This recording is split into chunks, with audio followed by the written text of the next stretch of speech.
శ్రీ సచ్చిదానంద సమర్థ సద్గురు సాయినాథ్ మహారాజ్ కీ జై. ముందుగా సాయి భక్తులందరికీ నమస్కారం అండి. వీడియో చూస్తున్న ప్రతి ఒక్కరిపైన ఆ సాయినాథుని ఆశీస్సులు ఉండాలని, బాబాగారి భక్తులందరూ ఎప్పుడూ కూడా ఆనందంగా సంతోషంగా వారి జీవితాన్ని గడపాలని మనస్ఫూర్తిగా కోరుకుంటూ ఈ వీడియోని స్టార్ట్ చేస్తున్నాను ఫ్రెండ్స్. ఈరోజు బాబాగారు తన బిడ్డలతో ఈ విధంగా అంటూ ఉన్నారండి. బిడ్డ, నిన్ను హెచ్చరిస్తున్నాను, ఒక్కసారి ఇది విను. నీ చుట్టూ ఉన్న దుష్ట శక్తుల గురించి తెలుసుకో తల్లి అని బాబాగారు అంటూ ఉన్నారండి. ఈరోజు బాబాగారు తన బిడ్డలకు ఒక హెచ్చరికను జారీ చేస్తూ ఉన్నారండి. తప్పకుండా ఈ సందేశాన్ని వినమని బాబాగారు అంటూ ఉన్నారు. ఎందుకంటే తమ చుట్టూ ఉన్నటువంటి కొన్ని దుష్ట శక్తుల గురించి బాబాగారు తెలియజెప్పబోతూ ఉన్నారు. దుష్ట శక్తులు అంటే మనకు కనిపించినటువంటి అతీత శక్తులు కాదండి. మన చుట్టుపక్కలే ఉండు మన చెడు కోరుకొని మనల్ని కిందికి అధఃపాతాళానికి తొక్కేయాలని నిరంతరం ఆలోచిస్తూ ఉండేటువంటి మనుషులు కూడా దుష్ట శక్తులు లాంటి వాళ్ళే. మరి ఈరోజు బాబాగారు ఎవరి గురించి చెప్పబోతూ ఉన్నారు, మన చుట్టూ ఎన్ని కుట్రలు చేస్తున్నారు, ఏ విధమైనటువంటి ప్రమాదాలు మనకు తలపెట్టడానికి ఆలోచిస్తూ ఉన్నారు, వాళ్ళ నిజస్వరూపాన్ని ఈరోజు బాబాగారు బట్టబయలు చేయబోతూ ఉన్నారు. ప్రతి ఒక్కరూ కూడా ఈ సందేశం కనిపించిన ప్రతి బిడ్డ కూడా బాబాగారు ఏం చెప్పబోతున్నారో దానిని కొంచెం జాగ్రత్తగా విని మీ జాగ్రత్తలో మీరు ఉండండి. బాబాగారు చెయ్యొద్దు అన్న పనిని మాత్రం ఎట్టి పరిస్థితుల్లో చేయవద్దు. అర్థమైందా ఫ్రెండ్స్? అయితే ఇంకా ఆలస్యం చేయకుండా బాబాగారు తన బిడ్డల కోసం ఏం చెప్పబోతూ ఉన్నారు, ఎలాంటి హెచ్చరికను జారీ చేస్తూ ఉన్నారు ఆ తండ్రి మాటలలోనే విందామండి. బాబాగారు ఈ విధంగా చెప్తూ ఉన్నారు. బిడ్డ, ఈరోజు నుంచి నీకు మంచి గడియలు ప్రారంభమయ్యాయమ్మా. ఎలానో తెలుసా? ఇప్పటి వరకు నీ జీవితంలో నిన్ను ఏడిపిస్తున్న ప్రతి సంఘటనను నేను తరిమేస్తున్నాను తల్లి. అది నీ కష్టమైనా సరే, ఆర్థిక ఇబ్బందులైనా సరే, అనారోగ్య సమస్యలైనా, లేదా నిన్ను కష్టపెట్టే మనుషులైనా, ఇలా ఏదైనా సరే తల్లి, నీ నుంచి వాటిని దూరం చేస్తున్నాను. నిన్ను పట్టి పీడిస్తున్న దుష్ట శక్తులను, బాధ పెడుతున్న చేతులను నీ నుంచి దూరం చేస్తాను బిడ్డ. వారిలో మార్పు వచ్చిన వెంటనే వారు మళ్ళీ నిన్ను తిరిగి చేరుతారు. నువ్వు బాధపడవద్దు.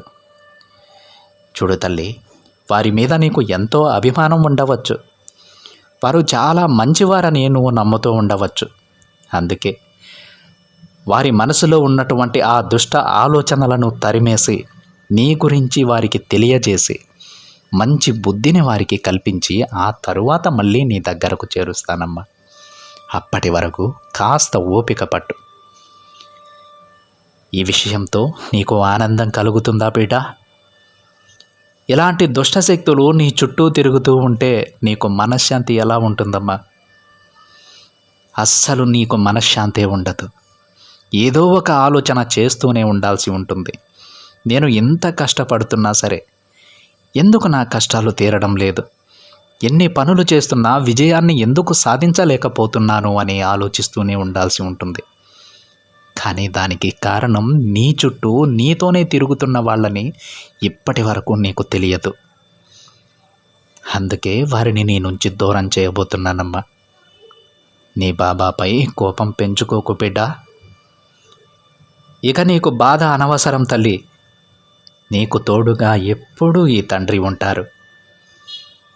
నీ పనిలో అడ్డుపడే వారికి, నిన్ను కిందికి లాగేయాలని చూసేవారికి నేను బుద్ధి చెప్పబోతున్నానమ్మా. నువ్వు దిగులు చెందకు. ఇక నీకు, నీ కుటుంబానికి కూడా ఎలాంటి ఇబ్బందులు ఉండవు తల్లి. ఎలాంటి దుష్ట శక్తి కూడా నీ దగ్గరకు రాదు. ఎందుకంటే నీకు ఒక రక్షణ కవచంలా నేనుంటాను. నేను ఉండగా అలాంటి దుష్ట శక్తులను నీ దగ్గరికి ఎలా రానిస్తాను చెప్పు? కాబట్టి ప్రశాంతంగా ఉండు తల్లి. నా ఆశీర్వాదం నీకు ఇస్తాను. ఒక విషయం చెప్పనా బిడ్డ? నమ్మకం అనేది మనిషి అనుకున్న పనిని సాధించేలా చేస్తుంది. అది ఏ పనైనా సరే నువ్వు దృఢంగా విశ్వసించావంటే, గట్టిగా నమ్మావు అంటే తప్పకుండా దానిని నువ్వు సాధించగలవు. కాబట్టి నువ్వు నమ్మకంతో ఏ పని చేసినా విజయాన్ని సాధిస్తావమ్మా. ముందు నిన్ను నువ్వు నమ్ము. ఈ విషయాన్ని పలుమార్లు నీకు చెప్పాను బిడ్డ.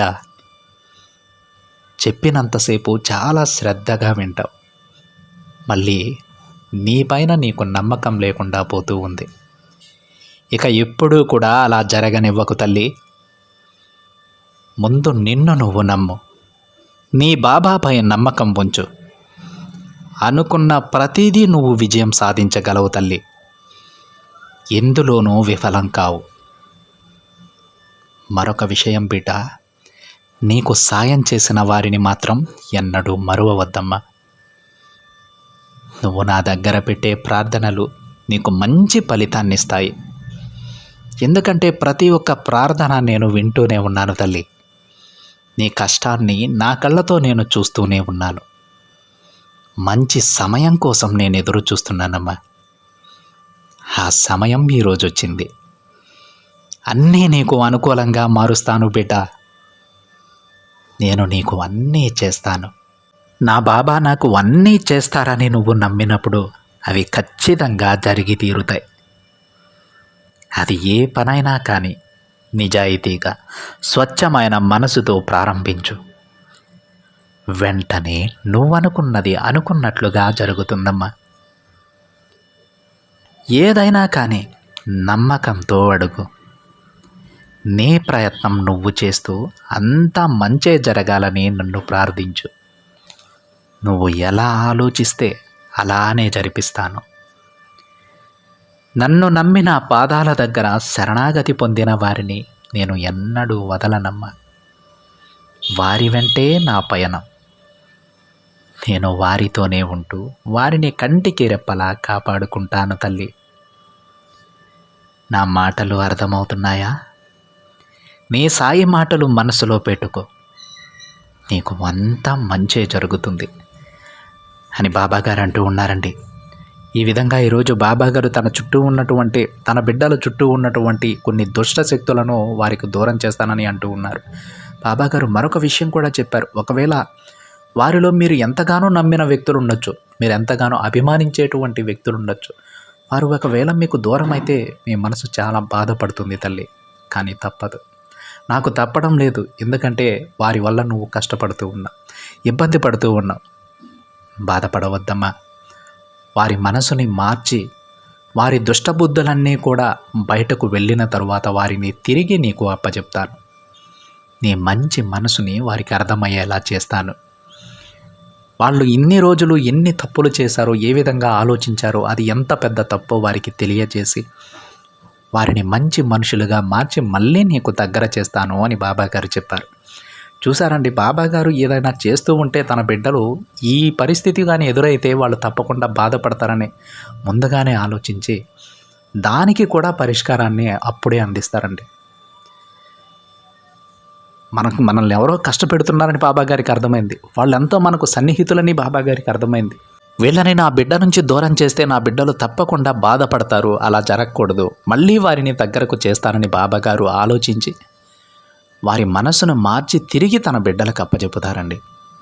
ఈ విధంగా బాబాగారు ఏ చిన్న పని చేసినా సరే దాంట్లో ఎంతో అంతరార్థం ఉంటుంది. బాబాగారు ఏం ఆలోచించినా, ఏ పని చేసినా అవన్నీ కూడా తన బిడ్డల మంచిగా ఉండాలని, వారు ఎప్పుడూ సంతోషంగా ఉండాలని. అలాంటి తండ్రి మన వెంట ఉన్నప్పుడు మనం ఎప్పుడూ కూడా దిగులుగానో బాధగానో ఉండకూడదండి. ఈరోజు చెబుతూ ఉన్నారు కదా, నువ్వు నమ్మకంతో నన్ను అడుగు, నువ్వు ఏదైనా అడగాలి, ఏది అడిగినా సరే, ఏది అడగాలనుకున్నా సరే నా దగ్గర నీకు మొహమాటం వద్దమ్మా. ఎందుకంటే నేను నీ తండ్రిని, నేను పరాయి వాణ్ణి కాదు. నువ్వు భక్తి శ్రద్ధలతో నన్ను పూజిస్తూ, బాబా నాకు ఇది కావాలి, నేను ఇలా అవ్వాలనుకుంటూ ఉన్నాను, సాయి నన్ను కరుణించు అని మనస్ఫూర్తిగా నన్ను అడుగు. నీపై ఉన్న నమ్మకాన్ని నువ్వు పెంచుకో. నువ్వు ఏది అడిగితే అది నీ దగ్గరకు చేరుతుంది. నా పాదాల దగ్గర శరణాగతి పొందిన వారిని నేను ఎన్నడూ వదలను, వారికి ఒక రక్షణలాగా వారితో నడుస్తూ ఉంటాను అని బాబాగారు తన బిడ్డలకు చెబుతూ ఉన్నారు. బాబాగారిని పూజించడం అంటే అది ఒక అదృష్టం అండి. జన్మ జన్మల పుణ్యం ఉంటే కానీ అలాంటి పరిస్థితి మనకనేది రాదు. ఎందుకంటే మనం బాబాగారిని పూజిస్తూ ఉన్నామంటే మనం బాబా భక్తులయ్యి మనం బాబాగారిని పూజించట్లేదు. ఆ తండ్రి తన బిడ్డలుగా చేసుకొని మనల్ని తన బిడ్డలుగా అంగీకరించడం వల్ల మనం బాబాగారిని పూజిస్తూ ఉన్నాం. ఒక భగవంతుడే తనకు బిడ్డలుగా ఎవరుండాలని ఆయన ఎంచుకుంటూ ఉన్నారు. ఆ భగవంతుడు ఎంచుకున్న బిడ్డలలో మనం ఉన్నాం. మనకు మనంగా బాబాగారిని పూజించటం లేదు. ఇతను నా బిడ్డగా ఉండాలి, నన్ను పూజించాలి, నా గుడికి రావాలి, అతని కష్ట నష్టాలు నాకు చెప్పుకోవాలని బాబాగారు ఎంచుకున్నటువంటి కొంతమంది బిడ్డలలో మనం ఉన్నాం. ఎంత గొప్ప అదృష్టం అండి. బాబాగారిని ఎవ్వరూ కూడా తమకు తాముగా సేవించరు, బాబాగారే ఎంచుకుంటారు.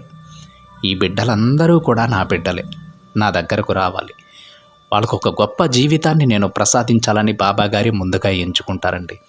ఎవరైనా మిమ్మల్ని మీ ముందు మీరు చాలా దురదృష్టవంతులు, మీరు దేనికి పనికిరారు, ఏ పని మొదలు పెట్టినా అది మధ్యలోనే ఆగిపోతుంది అని ఎవరైనా మీతో అంటే వారికి చెప్పండి, నేను బాబా బిడ్డని, ఆ తండ్రి నన్ను తన బిడ్డగా ఉండాలని నన్ను ఎంచుకున్నారు.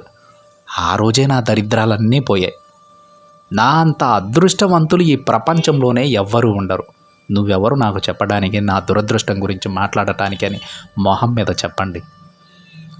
ఎందుకంటే మనం ఏ దేవుణ్ణి పూజించాలి అని మనం సెలెక్ట్ చేసుకోవడం కాదండి. ఆ భగవంతుడే నువ్వు నన్ను పూజించాలి అని, ఆ బిడ్డలలో నువ్వు ఉండాలి అని మనల్ని సెలెక్ట్ చేసుకున్నారు. మరి మనం అదృష్టవంతులం కాక దురదృష్టవంతులం ఎలా అవుతాం చెప్పండి. అందుకే బాబాగారు ఏం చెప్పినా కూడా వినాలి. ఆ తండ్రిపై ఉన్నటువంటి మనకున్నటువంటి ఆ నమ్మకాన్ని సన్నగిల్లనివ్వకూడదు. ఎప్పుడూ ఆ తండ్రిని నమ్మాలి. అదేవిధంగా మనపై ఉన్నటువంటి నమ్మకాన్ని కూడా పెంచుకోవాలి. ఎవరో చుట్టుపక్కల వాళ్ళు 10 మంది 10 రకాలుగా మాట్లాడారని మనం కుంగిపోకూడదు.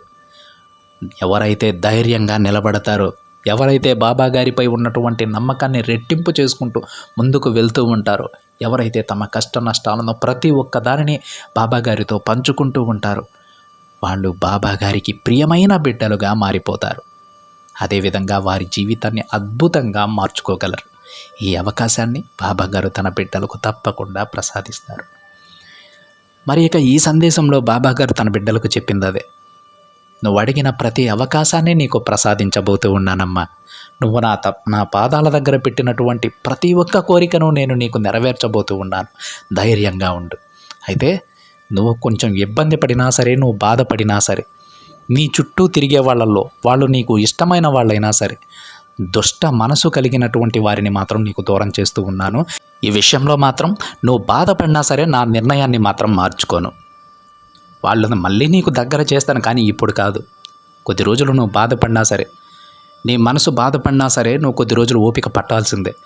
వారి మనసు మారి, వారు నీ గురించి తెలుసుకొని, వారు చేసిన తప్పుని వారు తెలుసుకొని పశ్చాత్తాపడినప్పుడు తిరిగి మళ్ళీ వాళ్ళని నీ దగ్గర చేస్తాను.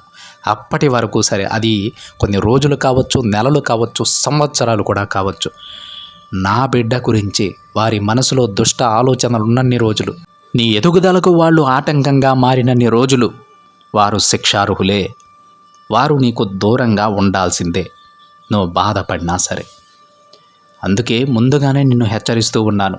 వాళ్ళు ఎవరైనా ఉండొచ్చు, దూరంగా ఉన్న వాళ్ళనుకో, వాళ్ళు ఎటుపోయినా సరే నీ మనసులో వాళ్ళు ఉండరు, నీ ఆలోచనల్లో వాళ్ళు ఉండరు. కాబట్టి నువ్వు ధైర్యంగానే ఉంటావు. కానీ ఒకవేళ నీ చెడు కోరుకునే వాళ్ళు నువ్వెంతో అభిమానించే వాళ్ళు ఉంటే నువ్వు తప్పకుండా బాధపడతావమ్మా.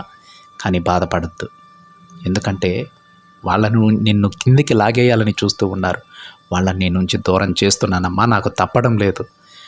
తప్పకుండా వాళ్ళని మళ్ళీ నీ దగ్గర చేస్తాను. వాళ్ళ మనసు మార్చి, వాళ్ళని మంచి మనుషులుగా మార్చి ఆ తర్వాత నీకు దగ్గర చేస్తాను. అప్పటి వరకు మనసుని దృఢంగా ఉంచుకో. దేని గురించి ఆలోచించవద్దు. ఈ తండ్రి ఏం చేసినా సరే నా బిడ్డల మంచి కోసమే చేస్తారని నీకు తెలుసు కదా. నువ్వు నాకెంతో ప్రియమైన బిడ్డవి. నీకు చెడు జరుగుతుంటే నేను చూస్తూ ఊరుకోనమ్మా. జాగ్రత్తగా ఉండు, ధైర్యంగా ఉండు, అంతా నీకు మంచే జరుగుతుందని బాబాగారు తన బిడ్డలకు ఈ హెచ్చరికను జారీ చేశారండి. ఒకవేళ సడన్గా మీరు అనుకోని విధంగా ఎవరైనా మీకు దూరం అయితే మాత్రం దాని గురించి మీరు పట్టించుకోవద్దు, బాధపడొద్దు. బాబాగారికి చెప్పండి. అందుకే ముందుగానే బాబాగారు హెచ్చరిస్తూ ఉన్నారు. మీరు ఎట్లా బాధపడతారు, ఏ విధంగా బాధపడతారు, సడన్గా ఎవరైనా దూరం అయిపోతే, మీకు బాగా దగ్గర వాళ్ళైతే, వాళ్ళు మీరు ఎంతో అభిమానించే వాళ్ళైతే, మీరు ఎంతో నమ్మకం పెట్టుకున్న వాళ్ళైతే మీరు ఎంతో బాధపడతారని, తన బిడ్డలు ఆ విధంగా బాధపడకూడదని అది నేనే చేశాను. మా తరువాత తప్పకుండా వాళ్ళని మీతో కలుపుతాను. వారి మనసుని మార్చి వాళ్ళని మంచి మనుషులుగా తయారు చేసి మీ దగ్గరకు తీసుకొస్తాను. అప్పటి వరకు మీరు జాగ్రత్తగా ఉండండి. దేని గురించి ఆలోచించవద్దు. ఈ తండ్రిపై నమ్మకం ఉంది కదా, ఆ నమ్మకంతో ముందుకు వెళ్ళండి. మీకంతా మంచే జరుగుతుందని బాబాగారు ముందుగానే తన బిడ్డల యొక్క యోగక్షేమాల గురించి ఆలోచించి ఈ సందేశాన్ని చెప్పారండి. ఈ సందేశం కనుక మీకు నచ్చినట్లయితే ఒక చిన్న లైక్ చేయండి ఫ్రెండ్స్. మరింతమంది మన బాబాగారి భక్తులకైతే ఈ సందేశాన్ని షేర్ చేయండి. మొదటిసారిగా ఛానల్ని చూస్తున్న వాళ్ళైతే తప్పకుండా సబ్స్క్రైబ్ చేసుకొని పక్కనే ఉన్న బెల్ ఐకాన్ని యాక్టివేట్ చేయండి. మరొక బాబాగారి సందేశంతో మరొక వీడియోలో కలుద్దాం. అంతవరకు ఓం సాయిరామ్.